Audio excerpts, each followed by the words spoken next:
Hello, my name is Thomas Taylor and I am the author of Gargantis, which is the sequel to Malamander. And I'm going to tell you a little bit more about Gargantis today and how I came to write it. Now in Malamander we discovered Herbie Lemon and his friend Violet Parma, who lives at the Grand Nautilus Hotel in Eerie-on-Sea. Now we come back to Eerie-on-Sea for Gargantis. This time, a terrible storm is attacking the town, a storm out of legend, a storm in which there might be something a little more monstrous going on than you'd expect from bad weather. And it's Herbie and Violet's job to try and work out what's going on, especially when a very mysterious stranger comes to stay in the hotel and begins to start doing some very odd things, especially with the fishermen in Eerie-on-Sea, who start to become quite mysterious in their own right. And then during all this, while all this is going on, something incredible washes up on the beach. A glass, ancient fish-shaped bottle with something flickering inside it. And no one knows what to do with this bottle, but Herbie Lemon is entrusted with its care, and it's his job to try and find out what should be done with the bottle. And of course, it doesn't take long before Violet persuades him to open the bottle and let what's inside come out. And that's when all sorts of adventures begin. Now, I was inspired to write this story partly by living in a seaside town and being there all year round and seeing the terrible weather in the winter and watching the storms that come in over the sea in the winter and how amazing and magnificent they are. And you get the sense when you look up into these storms that there's something up there in the clouds.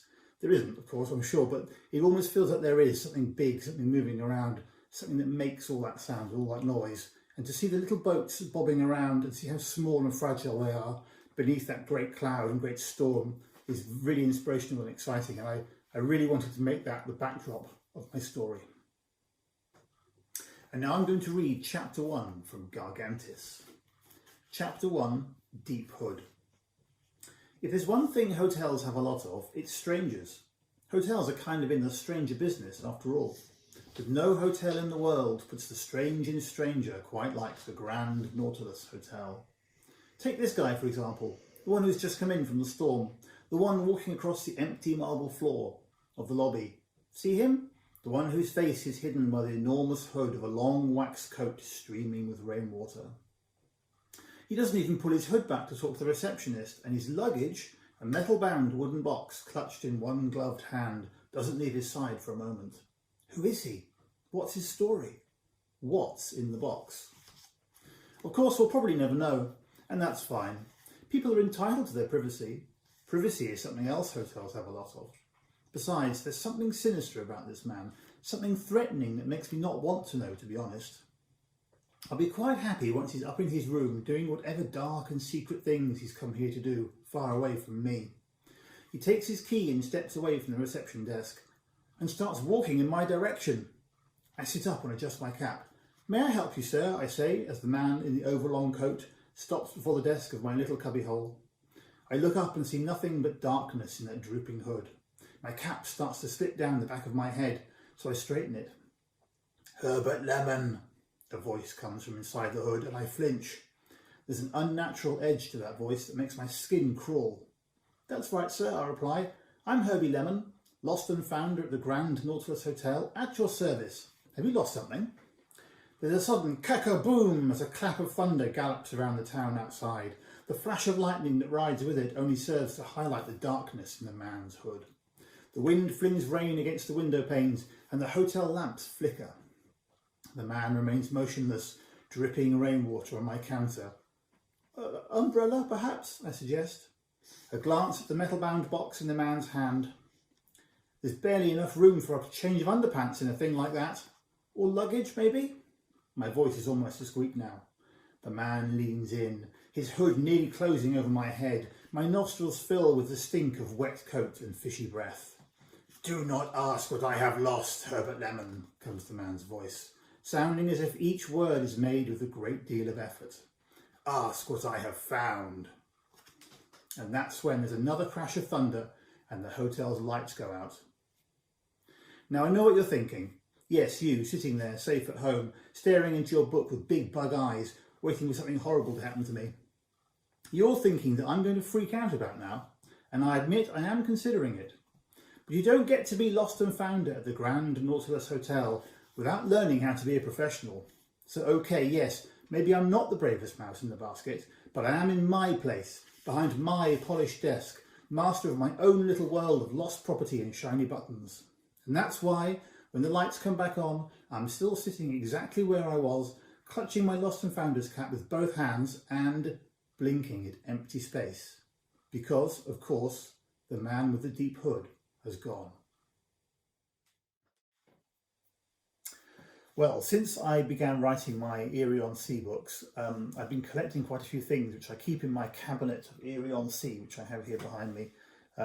Many things I find when I'm out beachcombing, some things which I've made or have been made for me, and I thought it might be fun just to go through some of those things and explain what they are, and also to show you a little bit of what I do when I go in to visit schools and talk to children in schools. So to start with, for example, I have a lot of this stuff.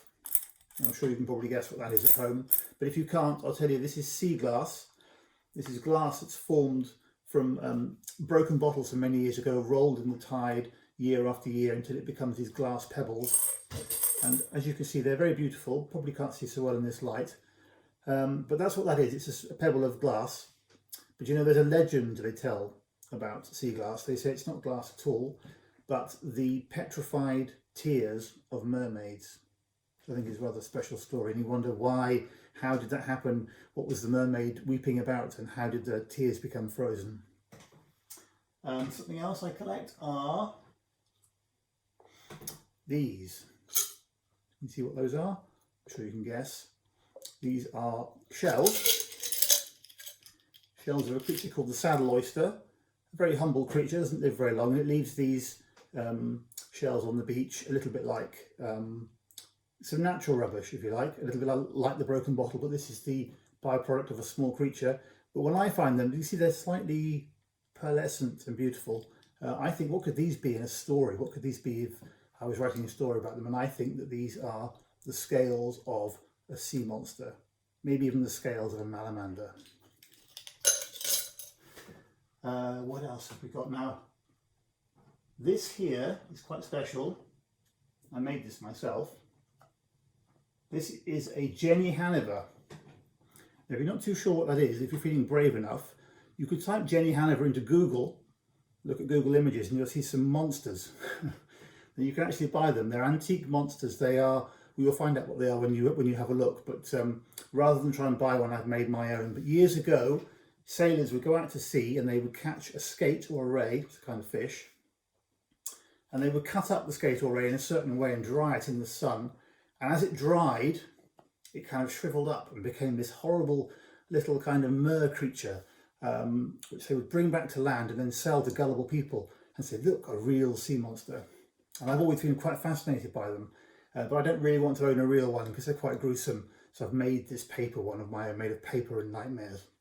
But I took the name Jenny Hanover and used it in my book, as you'll know if you've read Malamander. And of course the Jenny Hanover in the book is a lot nicer than this looks. Now, something else I often find, or sometimes find, it's quite rare, is this. And this is a special kind of sea glass. This is all I have is in this bottle. I don't have very much of this. Special kind of sea glass because it's made from uranium salt. So that's right, you've heard correctly. This sea glass is slightly radioactive. And when I apply this light, you probably know what kind of light that is. That's a UV light to this sea glass. You'll see something extraordinary happens. Ready?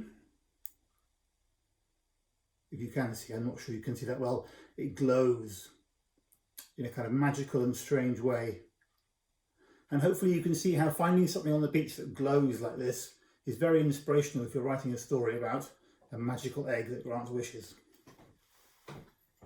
Now, what else have I got? Oh, I've got some sherbet lemons, but not many of those left, unfortunately. You'll know why I have sherbet lemons if you've thought for a moment about why Herbie's called Herbert Lemon. Talking of Herbie, look at this. An artist I know has made me a model of Herbert Lemon. Isn't he amazing? He's even got a map of Eerie-on-Sea. He's really great. I sometimes take him into schools, but he's quite fragile. I love his hair, his quiff, and you can see he's got the Lost-and-Foundery cap on top. He's really great, I like him. And talking of Lost-and-Foundery caps, Lastly, I wanted to show you this, a genuine Lost and Founders cap, which I could almost put on. I won't put it on though, of course. I'll go on then. No, it doesn't really fit me. My Lost and Founder days are over, I think. But this is a perfect cap. I take this into schools, and the children have a lot of fun putting it on and doing Lost and Founder tasks, and it's great fun. And I think that's just about it in my Lost and Founder Eerie-on-Sea cabinet. Yeah, I hope you enjoyed visiting it.